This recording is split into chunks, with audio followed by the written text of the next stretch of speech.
आजच्या व्हिडिओमध्ये आपण सुतक म्हणजे नक्की काय बघणार आहोत। सुतक ही हिंदू धर्मातील एक प्रथा आहे। घरातील एखाद्या व्यक्तीचे निधन झाल्याच्या क्षणापासून सुतक सुरू होतं। सुतकाचे काही नियम असतात जे त्या घरात पाळले जातात। नात्यातल्या व्यक्तीच्या मृत्यूनंतर काही दिवस सुतक पाळले जाते। नाते किती जवळचे आहे यावर सुतकाचे दिवस अवलंबून असतात। ही सर्व माहिती पंचांगात असते। बाहेरगावच्या माणसांसाठी मृत्यूची वार्ता समजल्यानंतर सुतक सुरू होते। सुतक म्हणजे औषध, मृत माणसाबद्दल धरावयाचा विटाळ। सुतकालाच औषध असेही म्हटले जाते। व्यक्तीच्या निधनानंतर 1 ते 13 दिवस औषध पाळण्याची प्राचीन प्रथा आहे। सुतक कसे पाळावे नियम। सुतकामध्ये घरातील देवपूजा व कोणतेही मंगल कार्य करू नये अथवा कुठल्याही मंगल कार्यास जाऊ नये। कुठल्याही देवळात जाऊ नये, मात्र देवतेचे बाहेरून दर्शन घेण्यास हरकत नाही। आपला जो नित्यक्रम आहे तो करावा। उदाहरणार्थ हरिपाठ वाचन, गायत्री मंत्र सोडून इतर नामजप, कीर्तन, प्रवचन करण्यास हरकत नाही। नित्याची नोकरी, कामधंद्यास जायला हरकत नाही, मात्र ज्याने अग्नी दिला आहे त्याने वरील कोणत्याही गोष्टी करू नयेत व 10 दिवस घराबाहेर जाऊ नये। सुतकामध्ये पलंग, गादीवर झोपू नये। दररोज अंघोळ करावी, मात्र कपाळाला तिलक लावू नये। अत्तर किंवा सेंट वापरू नये। नवीन वस्त्र परिधान करू नये। बाकी नित्याचे व्यवहार चालू ठेवावेत।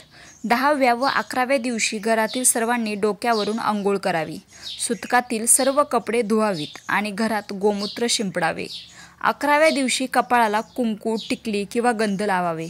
या आत्म्याला पुढील गती करता 11वा, 12वा व 13वा दिवशीचे विधी करावे।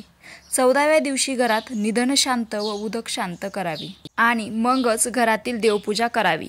त्या दिवशी खांदेकऱ्यांना, नातेवाईकांना गोडाचे भोजन द्यावे। संध्याकाळी अग्नी देणाऱ्याने डोक्यावर नवीन टोपी घालावी, खांद्यावर टॉवेल किंवा उपरणे घ्यावे व शंकराच्या मंदिरात जाऊन गाभाऱ्यात तुपाचे निरांजन लावून ठेवावे। शंकर ही मृत्यूची देवता आहे। आत्म्यास सद्गती प्राप्त व्हावी व कुटुंबातील सर्वांचे रक्षण करावे अशी प्रार्थना करून डोक्यावरील टोपी व उपरणे तेथेच काढून ठेवावे। लावलेले निरांजन घरी आणू नये। या लोकांना सुतक नसते। मरणाच्या इच्छेने उपवास करून देह ठेवणे, शस्त्राने विष पिऊन, पाण्यात बुडी घेऊन, फाशी घेऊन, पर्वतावरून किंवा उंचावरून उडी मारून इत्यादी कारणाने मृत असता किंवा आत्महत्या केली असता औषध नाही म्हणजे सुतक नसतं। तसेच गुरुहत्या करणारा वगैरे अशा प्रकारच्या व्यक्तीचे 10 कर्म करू नये अथवा त्याचे शौचही पाळू नये। नास्तिक, नीच कर्म करणारे, पितृकर्म न करणारे अशा लोकांकडे जेवण सुद्धा करू नये, तसेच पाणी सुद्धा पिऊ नये। विविध ठिकाणी आपल्या परंपरेनुसार पाळले जाणारे नियम। व्यक्तीचे निधन झालेल्या घरातील कोणत्याही स्त्री व पुरुषाने तिलक किंवा टिकली लावू नये। घरामध्ये 10 दिवस काळा चहा सोडून काहीही बनवत नाही। शेजारील किंवा इतर नातेवाईक अन्न आणून देतात, ते ग्रहण केलं जातं। घरात अन्न शिजवणारे त्यात फोडणी घालत नाही। सुतकामध्ये केस व दाढी कापत नाही। सुतक घरासोबत भावकी तसेच आडनाव बांधूनही असतं। सुतकात घरातील सदस्य बाहेर पडत नाही। 10व्या दिवशी दशक्रिया विधी असतो, ज्यात पिंडाला कावळा शिवला म्हणजे निधन झालेल्या व्यक्तीच्या आत्म्याला शांती मिळाली असे मानले जाते। 10व्या झाल्यानंतर सुतक फिटलं जातं। 10व्याच्या विधीला निधन झालेल्या व्यक्तीच्या घरातील पुरुष व्यक्तीचा टक्कल केलं जातं। 10वा झाल्यानंतर 3ऱ्या दिवशी 13वा विधी केला जातो। 13व्या विधीला नातेवाईकांना बोलावतात आणि गोडधोड खायला केलं जातं। या दिवशी मयत व्यक्तीच्या कुटुंबातील पुरुष सदस्यांना गंध लावून त्या परिवाराचं सुतक संपतं। स्त्रियाही 10व्या किंवा 13व्या नंतर टिकली किंवा गंध लावायला सुरू करतात। पार्थिव स्मशानात पोहोचवून आलेले लोक घरी गेल्यावर अंघोळ का करतात?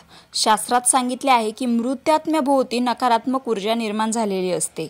निधनामुळे वातावरणातील सकारात्मकता, चैतन्य लोप पावलेलं असतं। तसेच स्मशानातही होणारी कार्य ही नकारात्मक प्रभाव पाडत असतात।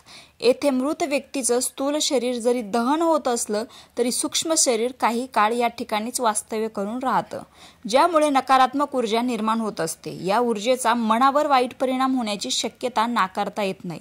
तसेच अंत्यदर्शनामुळे मनावर एक प्रकारचे मृत्यूचे सावट आलेलं असतं। या सर्व विचारांना तसेच भावनांना मनातून काढण्यासाठी स्नान करण्याची पद्धत आहे। स्नान केल्यावर आपोआप शुचिर्भूत झाल्यासारखे वाटते, त्यामुळे अंत्यदर्शनानंतर करायची पद्धत आहे स्नान।